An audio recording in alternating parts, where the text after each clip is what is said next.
Oh, well, so we're back. I got a message this morning across you, and the message was simple. I think you'd love the Last Gunfighter Ballad, Guy Clark. Nothing else. No, please play it. Nothing else. I thought, you know what? Maybe I will. So let's do it. Let's have a listen to Guy Clark. Don't know him. This is live from Austin, Texas. That's the YouTube channel. This is going back to the 70s. Even if it's 1976, I was 11. Now, there's something I shared yesterday when I was listening to Pancho and Lefty about my boyhood fascination and adult admiration and joy of those great Western stories that came out of America. They just did. So I want to hear this. Let's get it, guys. This movie's probably true. Okay. Now the old gunfighter on the porch stared into the sun, and he relived the days of living by the gun. When deadly games of pride were played, and living was mistakes not made. And oh, the smell of the black powder smoke, and a stand in the street at the turn of a joke. Oh, the smell of the black powder smoke, and a stand in the street at the turn of a joke. I can almost feel the weight of the gun, and it's always keep your back to the sun, and it's faster than snakes or a blink of the eye, and it's a time for all slow men to die, and his eyes get squinted. A time for all slow men to die. There's going to be a different story, but in my in my brain at the moment, I've got flashing before me sort of High Noon and Shane and Tombstone and the original Tombstone, the many versions of Tombstone and True Grit and all those different things. But I think this is going to be a different kind of song. I don't think this is a celebration of the gunfighter. It's not. I don't think it's going to be. It's a ballad, so it's not.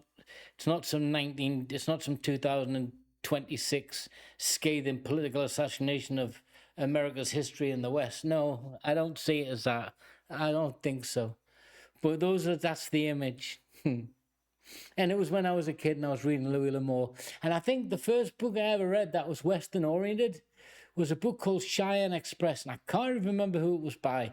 I just loved it. And I remember my dad saying, well, you like that, son? Have a dig at these. And I did. All the Louis L'Amour Western books. He had them all. But I'm going to enjoy this. The stage presence. And his fingers twitch, and he empties his gun at the son of a bitch, and he's hit by the smell of the black powder smoke, and I stand in the street at the turn of a joke. Oh, hit by the smell of the black powder smoke, and I stand in the street at the turn of a joke.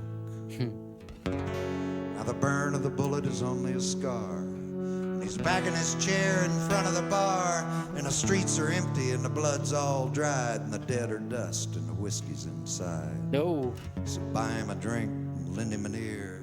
He's nobody's fool and the only one here that remembers the smell of the black powder smoke, and I stand in the street at the turn of a joke. Oh, remember the smell of the black powder smoke, and I stand in the street at the turn of a joke. This is honor, courage, individual responsibility, but I also think this is a transition from, and we've all seen it in those movies, where the gentrification, if you like, where suddenly the cowboys, I think, what was that? Not Thomas Crown. What was the one what Steve McQueen did? He was one of the last sort of bounty hunters, the last cowboys. I can't remember the movie now. It is that. It's remembering with dignity, listening to the story. It's more than just that. I like this. I like this a lot. He said, I stood in that street before it was paved. Yeah. I learned shoot or be shot before I could shave, and I did it all. I stood in that street before it was paved. This is the transition. This is not forgetting where you came from just by saying that what you've become is better. Not necessarily. There's a lot of great meaning in this. I like it. All for the money and fame, and Yeah. noble was nothing but feeling no shame. And nothing was sacred save staying alive. And And all that I learned from a Colt 45 was to curse the smell of the black powder smoke and a stand in the street at the turn of a joke. Oh, curse the smell of the black powder smoke and a stand in the street at the turn of a joke. Now he's just an old man that no one believes. And he says he's a gunfighter and the last of the breed. But there's ghosts in the street and he's seeking revenge and they're calling him out to the lunatic fringe. And now he's out in the traffic and he's checking the sun. And he gets killed by a car as he goes for his gun. So much for the smell of the black powder smoke and a stand in the street at the turn of a joke. So much for the smell of the black powder smoke and a stand in the street at the turn of a joke. Now I know why Johnny Cash recorded. I've never heard this before, but I do know Johnny Cash recorded this a year after the release. It's there, isn't it? Old meets new. And the mockery of the old by not understanding it. And this song lets you understand it. It was brutal. But it's also brutal to reject that which came before you just because you think you're better than it. You think you're better than it. I don't know. I don't think so. I laugh when I was thinking about this. And I've grown up with Western movies from America. I loved John Wayne and all those growing up. All the great actors, you know, from that 40s, 50s and 60s.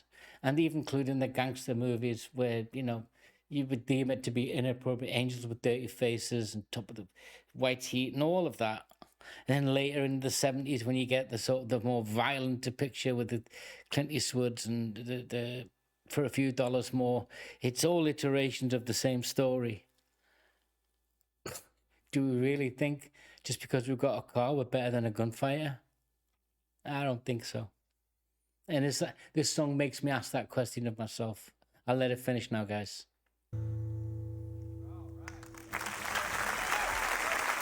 It was finished.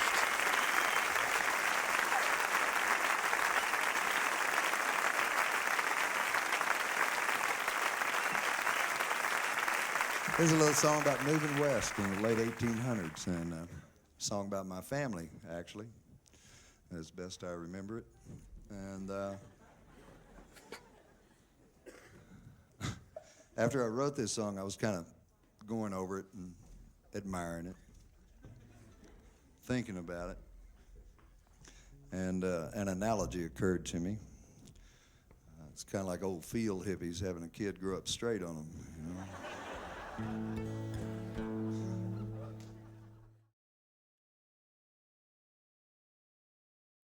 Live from Austin, Texas, guys. Go subscribe to the channel. I loved it. Thank you for recommending that to me. When you think about it, it's like Running on Empty and let me see what other songs I've done that I think can come up to that. What other songs come to mind? Pancho and Lefty, Running on Empty, Summer's End. They're telling great stories from great artists. Thank you for recommending me. You know they are. I've shouted you out. This is a good song with a good theme. I like it. And I'm going to go back. Give me some more, guys. I know I've got Alan Jackson to cover yet, so we'll get into that. Till next time, guys. Join in. I hope you do. Take care.